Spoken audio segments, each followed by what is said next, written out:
আমার দিন ফুরালো পার করো হে দিনের দয়াময়।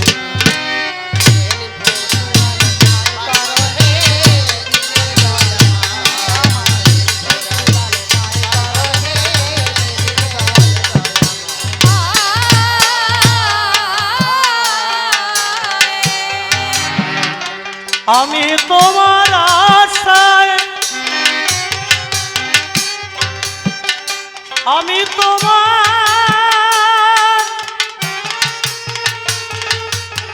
ও আমি তোমার আশায়, আমি তোমার আশায় রলেম বসে, আমি তোমার আশায় রলেম বসে ভাঙন নদীর কিনারায়।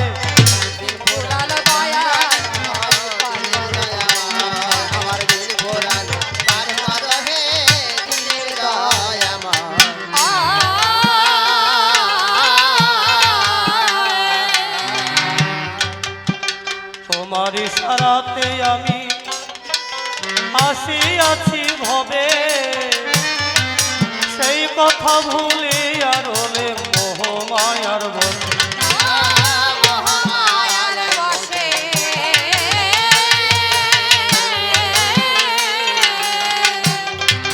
তোমার ইশারাতে আমি আসিয়াছি ভবে, সেই কথা ভুলি আর হলে মোহমায়ার বসে।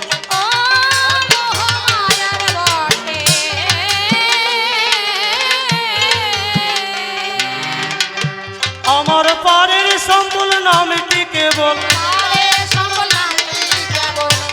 আমার পারের সম্বল নামটি কেবল আসিয়াছি সেই আশায়।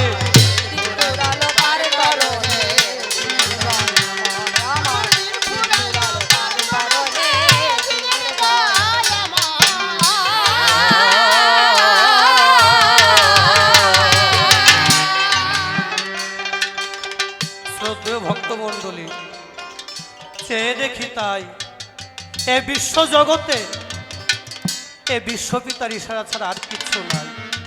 যেদিকে তাকাই বুঝে শুনুন ভক্তগণ সবাই, আমার দয়াল হরি তাছাড়া আর নাই।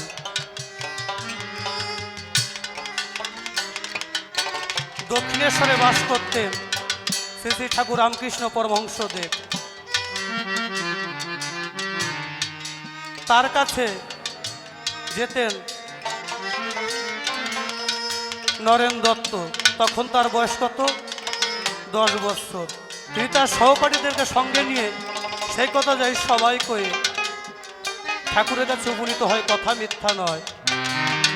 ঠাকুর ডাক দিয়ে কয়, এই খোকা তোরা কথা নিবি, আমার কাছে আসবি, আমার অন্তরে আছে ভাবো, প্রত্যেক জনের হাতে আমি একটা করে মিষ্টি দেব, কথা নিবি, এমন ভাবে খাবি অন্তর দিয়ে ভেবে দেখবি এই জগতের কেউ যেন দেখতে পারে না কখন। ওই মিষ্টি নিয়ে যার যার মতন চলে যায়, আড়ালে গিয়ে সেবা করে, কথা মিথ্যা নয়। সেই দেখে তাই আমি যে মিষ্টি খেয়েছি কেউ দেখে নাই।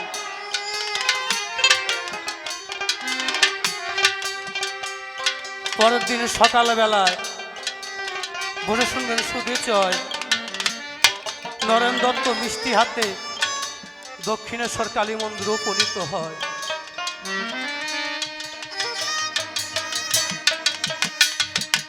ঠাকুর তাকে দেখলো, দেখে মনে হয় কি বলবো ধর্মরাজ সবাই, নরেন দত্ত ঘুমায় নাই, কি বলবো সভ্য সবার ঠাই, এমন একটা ভাব। বলছে, ও বাবা নরেন, তুই কি মিষ্টি খাসনি? তোর হাতে মিষ্টি কি কারণ আমার কাছে বলতো এখন? সে ডাক দিয়ে কয়, ঠাকুর কি বলবো তোমার ঠাই, কোনো জায়গা গিয়ে আমি মিষ্টি খেতে পারি নাই। এই মিষ্টি হাতে ধরে কি বলবো তোমার পরে গভীর অরণ্যে যখন যাই, গিয়ে মনে ভাবি তাই এখানে মিষ্টি খেলে কেউ দেখার নাই। যখন গোবিন্দায় নম বলে আমি বলি সবাতলে মিষ্টিটা খেতে যাই, কে যেন ডাক দিয়া কয়, ও নরেন বাবা আমি যে দেখে ফেলেছি কি বলবো তোর কাছাকাছি। সেখানে মিষ্টি খাওয়া হলো না ঠাকুর, আমি করি বর্ণনা। ওইখান থেকে গেলাম, ঘরের মধ্যে গেলাম, দরজা জানলা বন্ধ করলাম, মনে ভাবলাম তাই এই ঘরের মধ্যে মিষ্টি খেলে আমার দেখার কেউ নাই। যখন দরজা জানলা বন্ধ করে পুনরায় এক মন্ত্র উচ্চারণ করে যখন মুখের মধ্যে ভরতে যাই, পূর্বে সেই স্বর আমি শুনিবারে পাই, বাবা নরেন তুই যে মিষ্টি খাচ্ছিস আমার কথা নিস, আমি দেখতে পাই। ও ঠাকুর আমার সেখানেও মিষ্টি খাওয়া হলো না, আমি করি বর্ণনা। অন্তরে ভাবলাম তাই যদি গভীর জলের মধ্যে ডুব দিয়ে যায় সেইখানে মিষ্টি খাই, সেখানে দেখার মতন আমার কেউ নাই। যখন গভীর জলে ডুব দিয়ে অকুলে গোবিন্দায় নমঃ বলে যখন মিষ্টিটা মুখের মধ্যে ভরতে যাই, সেই পূর্বের কণ্ঠস্বর, ও নরেন বাবা আমি যে দেখে ফেলেছি। চিন্তা করে দেখলাম তাই এই দুনিয়ায় তোমার ইশারা ছাড়া আর কিছু নাই। তাই তো ভাবুক লিখলেন, তোমার ইশারাতে আমি আসিয়াছি ভবে, সেই কথা ভুলিয়া রলাম মোহমায়ার বসে। হরি হরি বল হরি বল হরি বল। পুত্র কন্যা যাদের আমি ভাবিলাম আপন, তাদের মোহ বসে আমি হারালে মূলধন।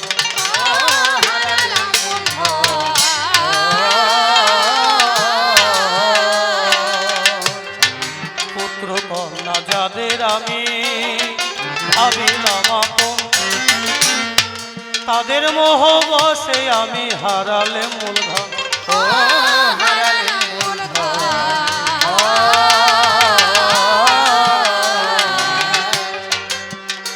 আমি যজনে যজন সাধন ভজন, আমি যজনে যজন সাধন ভজন কিছু করি না এ ধরায়।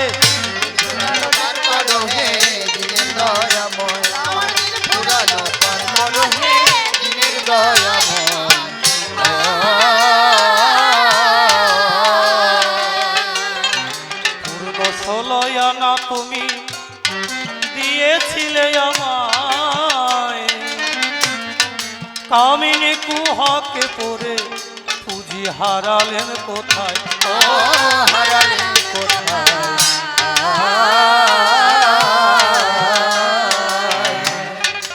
বিশ্বপিতার দরবার থেকে যখন আসি বলি সবার পাশাপাশি, বিশ্বপিতা পূর্ণ 16 আনা দিয়েছিল আমার। নিজের কর্মদোষে বলি আমি সবার পাশে রক্ষা করতে পারি নাই। তাই তো ভাবুক লিখলেন, পূর্ণ 16 আনা তুমি দিয়েছিলে আমায়, কামিনী কুহকে পুঁজি হারালেন কোথায়, ও হারালেন কোথায়।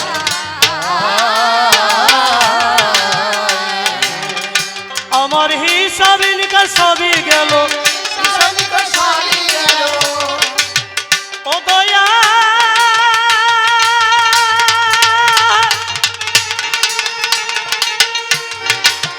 ও বন্ধ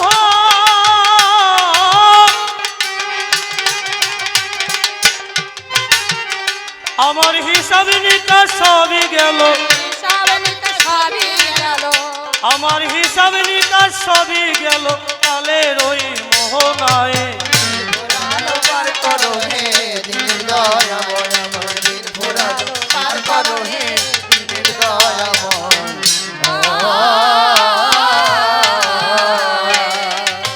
আমির গোকুল বলে ও হরষিত পুঁজি নাই কখন,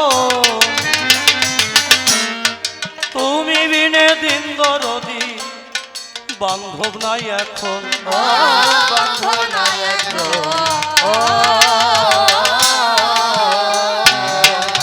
অদিন গোকুল বলে ও হরষিত পুঁজি নাই কখন, তুমি বিনে দিন দরদি বান্ধব নাই এখন, বান্ধব নাই এখন।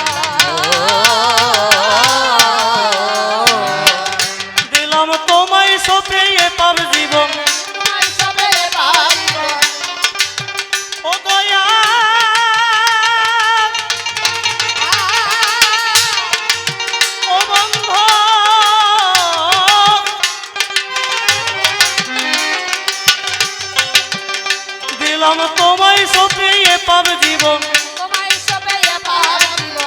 দিলাম তোমায় সপিয়ে পাব জীবন, শুনে তুমি করুণাময়।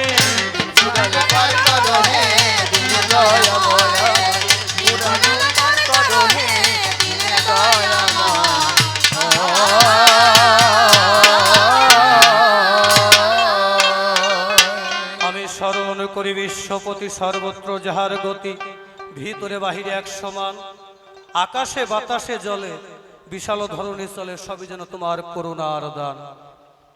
বনে বনে ফুটে ফুল, গুঞ্জরিচ্ছে অলিকুল, কোকিলেরও কুহু কুহু রবে, অনাদি অনন্ত গান উচ্চসিত কলতার শোনা যায় তটিনীর তীরে।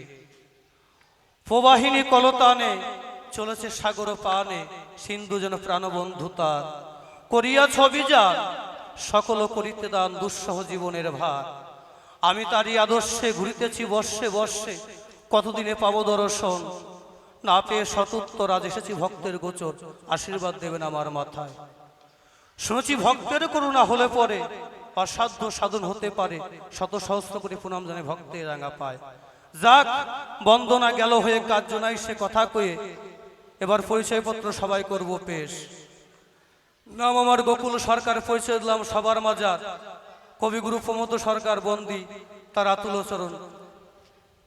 আর এক গুরুদেব বলরাম সরকার, আমি বলি আপনাদের ধার, যাহা কিছু বক্তৃতা রাখি ভূমিকা দোহার। যাক দুজনাকে প্রণাম করে এবার যাব পাল্লার পর এক এক করে নারী নরে করিবেন শ্রবণ। আজকের যে আলোচনা ভূষণ ভক্ত জোনা, চৈতন্য চৈতামৃতে আনাগোনা সবার মধ্যে হইবে এখন। গুরু শিষ্য সংবাদ, আমি বলি সবার সাক্ষাৎ, এক এক করে শ্রোতা বর্গ করিবেন শ্রবণ। মুকুন্দ দাস, কৃষ্ণ দাস, কবিরাজ গোস্বামী সবার মধ্যে ধরবো আমি, এক এক করে জ্ঞানীগুণী করিবেন শ্রবণ। বিস্তারিত বলার টাইম নেই, খুলে বলি সভ্য সবার ঠাই। আমার হাতে সংক্ষিপ্ত টাইম দেয়, বুঝে শুনে শুধু চয়। এই সময় প্রত্যেক বছর মানে 2-4 আসর গান হয়ে যায়। আজকে যে সময় থেকে গান শুরু হয়েছে কি বলবো আপনাদের কাছে। যাক আমি মুকুন্দ দাস নাম ধরে দণ্ডায়মান এই আসরে বিপক্ষের কবিবরকে কৃষ্ণদাস কবিরাজ গোস্বামী বানাবো এখন। বিপক্ষের কবিকে প্রণাম করে কৃষ্ণদাস কবিরাজের পক্ষ দিলাম তার স্কন্ধের পরে, এক এক করে নারী নরে করিলেন শ্রবণ। বিপক্ষে যে কবিবর এই সবার গোচর কৃষ্ণদাস কবিরাজ গোস্বামী হইবেন এখন। যাক তা প্রথম প্রশ্নের মধ্যে যাই। প্রশ্ন না আমার জিজ্ঞাসা, তার কারণ গুরু শিষ্যের মধ্যে প্রশ্ন হতে পারে না, কি হয় নাকি বাবা? প্রশ্নের মধ্যে একটা অহংকার বোধ থাকে, আমি বলি সবার বাকে ভক্তবৃন্দ করিবেন শ্রবণ।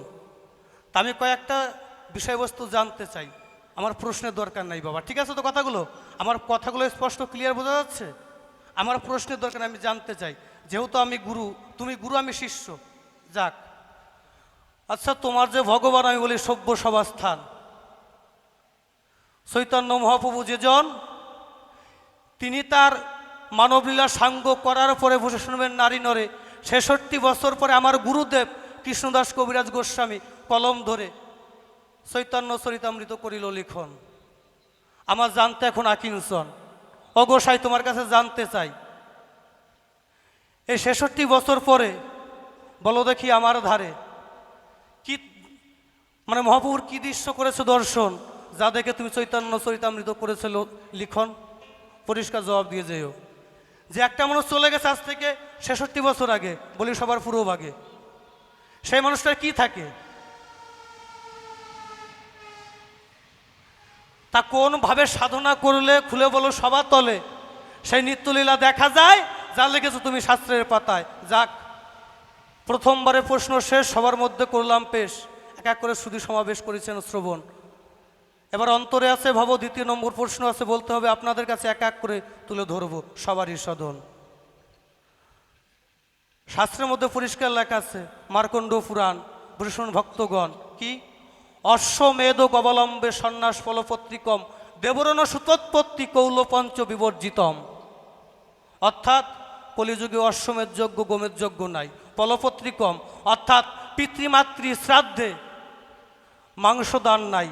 ভূষণ ভক্তগণ সবাই, কলিযুগে সন্ন্যাস নাই, আর কি নাই? দেবরের দ্বারা সুতোৎপত্তি, অর্থাৎ দেবরের দ্বারাই বৌদির গর্ভে পুত্র উৎপাদন বা সন্তান উৎপাদন প্রশাসন ভক্তগণ একেবারেই নাই, করে দিয়েছে মানা, ও কিন্তু করা যাবে না। তা তোমার গৌরাঙ্গ মহাপ্রভু যেজন প্রশাসন বিজ্ঞগণ, তিনি তো একজন পণ্ডিত সুজন। শুধু পণ্ডিত নয়, আমি দিচ্ছি পরিচয়, নবদ্বীপ বিদ্যানগর যে টোল রয় তার হেড পণ্ডিত, কথা মিথ্যা নয়। সে এহেন আচরণ করলো কি কারণ? খুলে বলবে সবার সদন। আপনি আসরি ধর্মজীবকে শিখায়, আর মহাপ্রভু যদি এই কার্য করে, বলেন দেখে কি মেনে নেওয়া যায়? তা কেন করলো? আর এর দ্বারা কলির জীব কোন পথে যাবে? সন্ন্যাসে যাবে ওনার কথা মতন, যেটা নাই কলিযুগে। আমি বলি সভ্য সবারটাই শাস্ত্রের মধ্যে পরিষ্কার করেছে মানা, কলিযুগে কিন্তু সন্ন্যাস করা যাবে না, না, না। তাই সংসারী জীব কোন পথে যাবে? ওই বউ ছলমাইয়া ওনার মতন। উনি একটা না দুইবার বিয়ে করেছে, কি বলবো আপনাদের কাছে। দুইবার বিয়ে করে আমি বলি আপনাদের ধারে বউ ছেড়ে আবার সন্ন্যাসে করেছে গমন। খুলে বলে সবারই সদন। কেন করেছে? আমার জানতে কিঞ্চন। আপনি আসরি ধর্ম জীবকে শিখা, উনি নিজে বলিছে, বলে নাই? আর ওনার এই ধর্ম কি আচরণ? পরিষ্কার বলে যে সবারই সদন। যাক, দ্বিতীয় প্রশ্ন গেল হয়ে, কার্য নাই সে কথা কয়ে। এবার তৃতীয় প্রশ্ন নিয়ে সবার মধ্যে করব আলোচন, এক এক করে ভক্তবৃন্দ করিবেন শ্রবণ। গৌরাঙ্গ মহাপ্রভু যিনি বুঝে শুনুন জ্ঞানী গুণী, এই বাংলার মধ্যে সংস্কৃত উচ্চারণ করেছে কি? হরের নাম হরের নাম হরের নাম হইব কেবলম, কলৌ নাস্তেব নাস্তেব গতির অন্যথা। বুঝে শুনুন বিজ্ঞ শ্রোতা, কি হরি কলিযুগে হরি নাম ছাড়া গতি নাই, গতি নাই, গতি নাই, গতি নাই। তাই তো বলেছে। এটা কোন জায়গায়? নবদ্বীপ পাশে, আপনাদের বাড়ির পাশে। এইখান থেকে যখন সন্ন্যাস নিয়ে উড়িষ্যায় যায়, রায় রামানন্দ, পিতাকে ভবানন্দ, তাই তো। তার কাছে কি বলল? মাধুর্য কান্তা রস শ্রেষ্ঠ। আচ্ছা, আমার কাছে বলেন দেখি, এই নবদ্বীপ বাংলা আর উড়িষ্যা পুরী কি আলাদা গ্রহ বা উপগ্রহ নাকি? বা আলাদা যুগ হতে পারে নাকি? আমার কাছে বলেন দেখি। কখনোই হতে পারে না। তাই কি হেন আচরণ? খুলে বলবে সবার সদন। সেই জায়গায় কেন কান্তা প্রেমকে শ্রেষ্ঠ বললে? পরিষ্কার খুলে বলো সবার স্থলে, আমার জানতে কিঞ্চন। আর বাংলার মধ্যে কেন বললে হরের নাম হরের নাম হরের নামে ওই বুককে বললাম, কলৌ নাস্তেব নাস্তেব গতির অন্যথা। আর এই হরিনামে কি গতি দান করে? আরো বলেছে কি, একবার নাম নিলে যত পাপ হরে পাতকির সাধ্য নাই তত পাপ করে। তাই তো বলছে না? ও দাদু ভাই, আপনার কাছে জানতে চাই, তা বাল্মীকি মুনি প্রশাসনের জ্ঞানী গুণী, তার 60,000 বছর, আমি বলি সবার গোচর লাগবে কি কারণ? প্রশ্ন আইটে বেড়াবে, অন্তর দিয়ে দেখুন ভেবে। বাপের বেটার মতন প্রশ্ন করতেই হবে। আমি আমি জানতে চাইছি, পরিষ্কার বলি আপনাদের কাছাকাছি, যেহেতু আমার গুরুদেব, তার শ্রীচরণ করি বন্দন। উনি বললেন এই কথা। আবার ওইদিকে বাল্মীকি মুনি প্রশাসনের জ্ঞানী গুণী, তার 60,000 বছর লাগবে কি কারণ? আবার বললেন কি, অন্তরঙ্গ ভক্ত লয়ে রসাস্বাদন, বহিরঙ্গ ভক্ত নিয়ে নাম সংকীর্তন। আবার এদিকে বললেন ওই কথা। আমরা কোন পথে যাব? আমি তো বুঝতে পাই না। থাক, আলোচনা এই পর্যন্ত থাক নাকি, কি বলেন? তা প্রশ্ন কি শেষ করে দেবো? কয়টা প্রশ্ন হয়েছে? 3টে হয়েছে না? 3টেই থাক। তার কারণ অনেক সরকার আছে, সব বিদগ্ধ পণ্ডিত জ্ঞানী তো, আরও অনেক কয়েকজন আছেন সরকার মহাশয়, তাদের আলোচনা শোনার জন্য আমারও মন কেমন যেন করে। যেমন সুরাজ দা আছে, আমাদের উত্তম দাদা আছে, লিটন দাদা আছে, উৎপল কাকা আছে, বেশ কয়েকজন আছে। আমি বলি আপনাদের কাছে, তা গোসাই তোমারে করি মানা, জব যেন সংক্ষিপ্ত আকারে দিও না। সংক্ষিপ্ত আকার কেমন? মন দিয়ে তাই ভক্তবৃন্দ করিবেন শ্রবণ। একটা বোম্বাইটে, আমি বলি সবার হাটে, বোম্বাইটে বোঝেন? মানে নাম্বার 1 ফাজিল, কথাই রাখবেন মিল। ওর নাম হচ্ছে নিমাই। তার ডাক দিয়ে বলে ওর মাইরে তাই, ও মা তোমার কাছে জানতে চাই, বলো তো আমারে তাই, আমার নাম নিমাই রাখলে কি কারণ? কয় বাবা, তোর কাছে করি বর্ণনা, তুই যখন জন্ম হয়েছিলি তোর কাছে বলি খুলি, তখন আমি প্রচণ্ড পরিমাণে নিম পাতা খাতাম। ওই নিম পাতা খাতে খাতে আমি বলি সবার সাক্ষাতে তোর জন্ম হয়েছে, তাই তোর নাম রাখছে নিমাই। ও ওর মায়ের করে বর্ণনা, ও মা তুমি জাম পাতা খাতি পারলা না, নিম পাতা খাতি গেছো কেন? কয় জাম পাতা খাতি পারলা না? কয় বাবা জাম পাতা খালে কি হতো? কয় আমার নাম ছিল জামাই রাখা যেত, তাহলে আর বিয়ে করে জামাই হওয়া লাগতো না। আমি করি বর্ণনা, তোমার কাছে করি বর্ণনা। ও ঠাকুর কথা নেবে, এইভাবে সংক্ষিপ্ত আকারে জবাব নাহি দেবে আমার অন্তরা কিঞ্চন। যতক্ষণ না জবাব হবে, পূর্ণ আকারে প্রেম সবার মধ্যে না হবে, ততক্ষণ জবাব যেন চলতেই থাকবে। যাক, আর বেশি বলে কার জন্য এই সভাস্থলে অন্তরে আছে ভাবো। এখন সুরাজ ছন্দে মনের আনন্দে গান।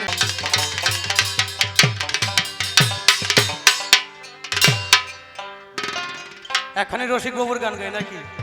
আমার হয় না, আমি করি বর্ণনা, তথাপি ইচ্ছা করে গাই।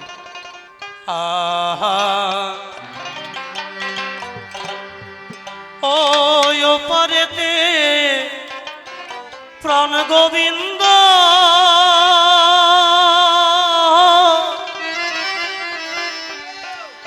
এপারেতে আমি মাঝখানে বিরহে নদী বয়ে যায়।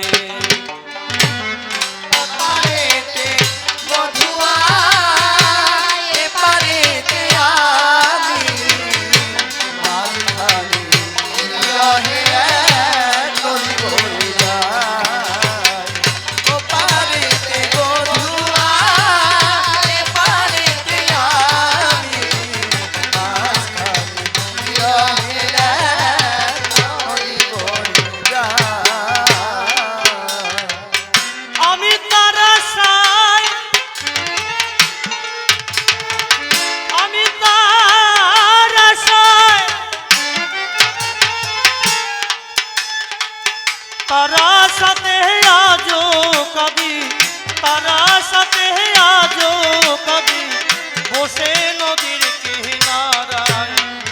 মাঝখানে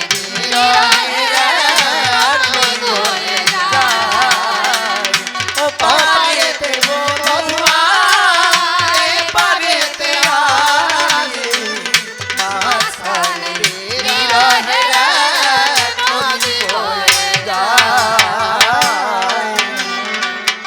উজানে বাকে সুজানে যখন বয়ে যায়, চোখের জল শুধাইলে চলেছ কোথায়? উজানে বাকে সুজান নেই গো, যখন বয়ে যায় চোখের জল শুধাইলে চলেছ কোথায়?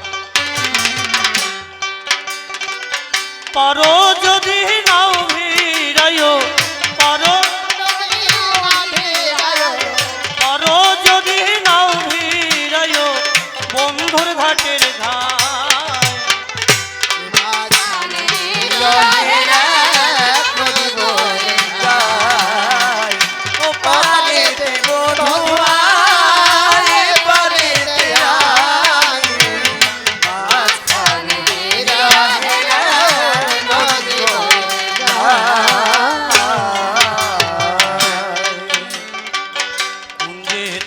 আসিলে বন্ধু দিতাম খোপা খুলি, সোহাগেতে মুছাইতাম চরণের ধুলি। কুঞ্জেতে আসিলে বন্ধুরে দিতাম খোপা খুলি, সোহাগেতে মুছাইতাম চরণের ধুলি। চোখের জলে চন্দন গুলি, চোখের গুলি, চোখের জলে চন্দন গুলি দিতাম বন্ধুর গান।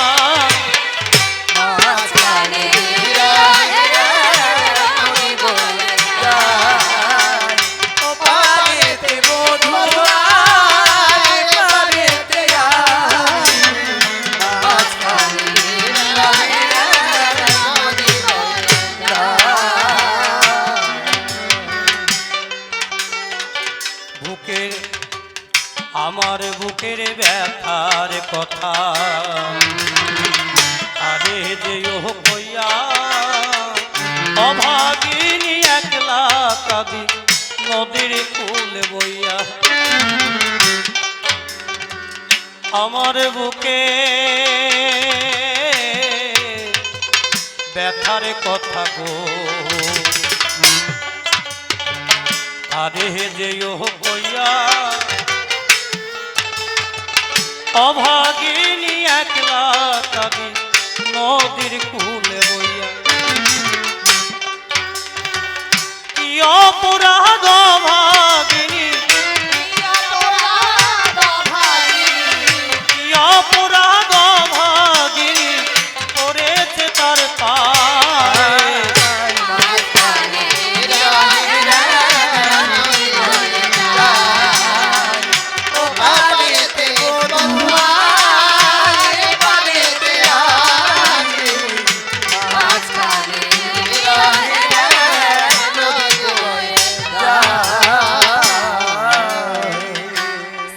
রাধারানী বলেছিলেন জ্ঞানী গুণী অষ্টসখী নিয়ে যমুনা পুলিনে গেছে কি আশায় যেন দেখা দেয় আমার কৃষ্ণ সামরায় একটা বার দেখা তোর আমি বলি সবার পরে ছুটে চলে যমুনার পারে অষ্টসখীকে নিয়ে যমুনা নেমে জলকেলি করছে আমার রাধারানী বলে তাই ও সখীরে তোদের জানাই আমার অন্তরে যে বিরহের ঢেউ বুঝবে সেই ব্যক্তি নাই কেউ তোদের করি মানা আমাকে আর ঢেউ দিয়ে দুঃখ দিস না ললিতা রে ওই চেয়ে দেখ ওপারে কত ফুল ফুটেছে দেখেছিস হ্যাঁ দেখেছি কেন ফুটেছে জানিস না রাধারানী বলছে আমি বলি আপনাদের কাছে ওই ফুলগুলো ফুটেছে গোবিন্দ চরণে যাবার জন্য গোবিন্দ সেবার জন্য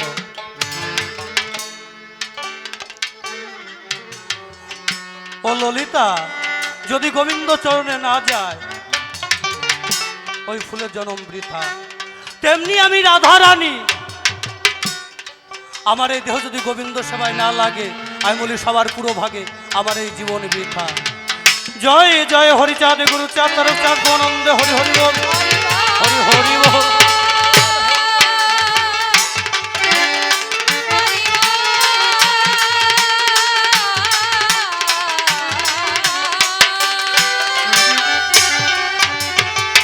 বুকের মাঝে আছড়ে পড়ে পাহাড় ভাঙা ঢেউ যার ব্যথা সে বোঝে আর বোঝে না বুকের মাঝে বুকে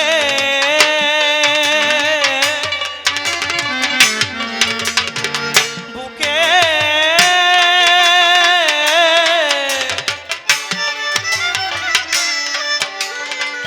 বুকের মাঝে আছড়ে পড়ে পাহাড় ভাঙা ঢেউ যার ব্যথা সে বোঝে আর বোঝে না কেউ রসিকের না বলা কথা রসিকের না বলা ব্যথা গোপনে পুরায়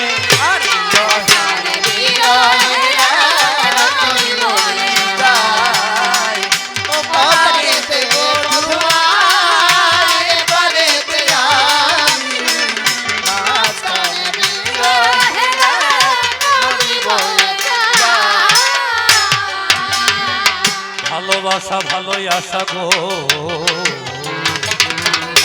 এই জগতের পরে ভালো লাগায় ভালোবাসা হয় যে অন্তরে আত্মেন্দ্রিয় প্রীতি বাঞ্ছা ও দেখো তারে বলিকা কৃষ্ণেন্দ্রিয় প্রীতি বাঞ্ছা ঘরে প্রেম নাম সেই জগতে গিয়ে যারা গো ওই প্রেম করিবারে পারে স্বর্ণাক্ষরে ইতিহাস বহন করে তারে রূপাই সাজুর প্রেমের স্মৃতি ও দেখো নকশি কাঁথার মা সুজন দুলির ভালোবাসা সুজন দুলির ঘাট কৃষ্ণকে ভালোবেসে রাধা ও দেখো অমর হইয়া যায় রাধার নামে তাই তো দেখো জয়ের ধ্বনি দেয় জয় রাধে শ্রী রাধে বলে গো ও ব্রজবাসীরা চলে রাধার নামে আজও দেখো ভাসে নয়ন জলে তাই তো বলি ও মন পাখি গো আমার কথা না দিন থাকিতে একবার তুমি রাধা গুণ গাও তাই তো বলি রাধে জয় রাধে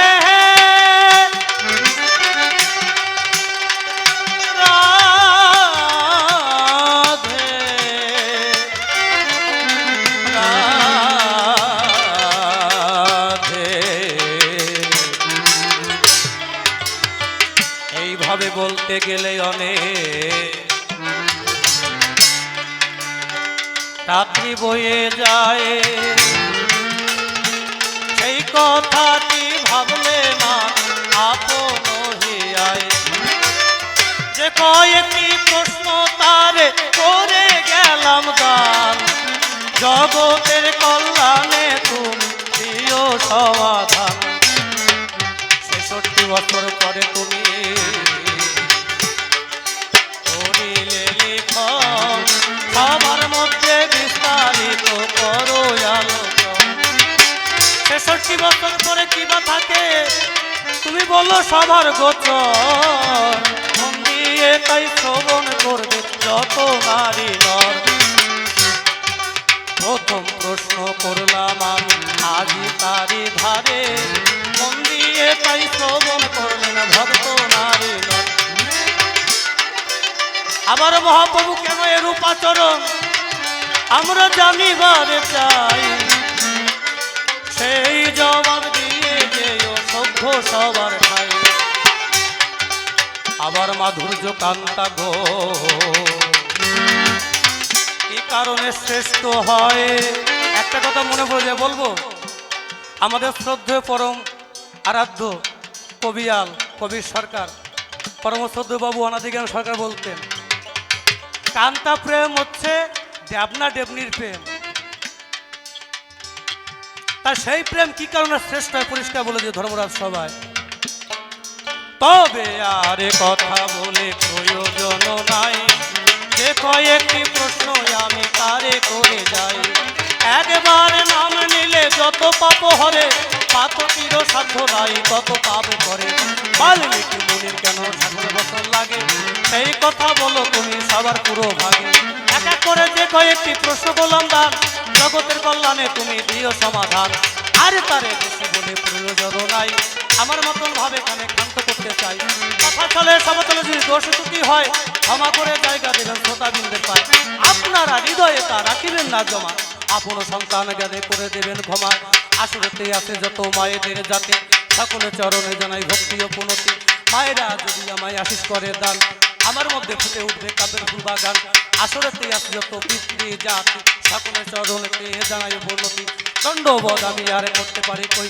দণ্ডের যোগ্য জানি আমি বটে নই হাত হতে লাঠি যেমন গড়াইয়া পরে দণ্ডবোধ পাই দেখো সেরকম হলে পরে সেই স্বভাব আমি ওঠে ধরতে পারি নাই খুলে বলি আজি আমি সভ্য সবার ঠাই আসরেতেই আছে যত ভক্তগণ আমার ভুল ত্রুটি আপনারা করিবেন মার্জন কতভাবে কত কথা বলতে গেলে পরে কতই দোষ ত্রুটি আমার হতে বটে পারে কেন আর বেশি কথা করিব বর্ণন আমার মতন ভাবে এখানে করব সমাপন।